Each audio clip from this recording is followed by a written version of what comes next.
আসসালামু আলাইকুম দর্শক, স্বাগত জানাচ্ছি রয়্যাল বাংলা টিভির সংবাদে। এখন দেখবেন বিস্তারিত সংবাদ।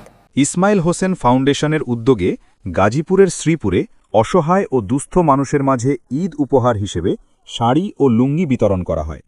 ৬ মার্চ শুক্রবার সকাল ১১টায় টেপির বাড়িস্থ কাছমালি ন্যাশনাল আইডিয়াল স্কুল প্রাঙ্গণে আয়োজিত এক অনুষ্ঠানে প্রায় ২ শতাধিক মানুষের মাঝে এসব উপহার সামগ্রী প্রদান করা হয়।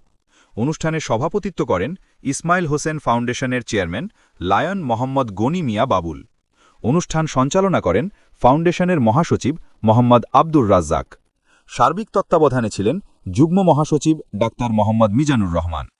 অনুষ্ঠানে আরও উপস্থিত ছিলেন ফাউন্ডেশনের অর্থ সম্পাদক অধ্যক্ষ মোহাম্মদ রিপন মিয়া, প্রচার সম্পাদক মৌলানা রেজাউল করিম এবং ধর্ম বিষয়ক সম্পাদক মৌলানা আরিফুর রহমান সহ সংগঠনের অন্যান্য সদস্যরা।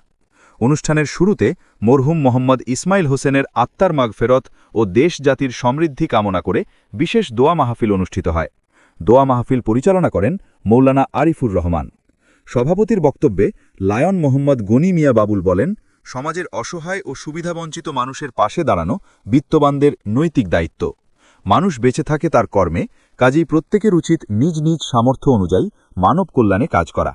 তিনি আরও বলেন, সমাজের বিত্তবানরা যদি অসহায় মানুষের পাশে দাঁড়ান তাহলে সমাজে বৈষম্য কমবে এবং মানবিক মূল্যবোধ আরও শক্তিশালী হবে। অনুষ্ঠান শেষ পর্বে উপস্থিত অসহায় মানুষের মাঝে ঈদ উপহার হিসেবে শাড়ি ও লুঙ্গি বিতরণ করা হয়।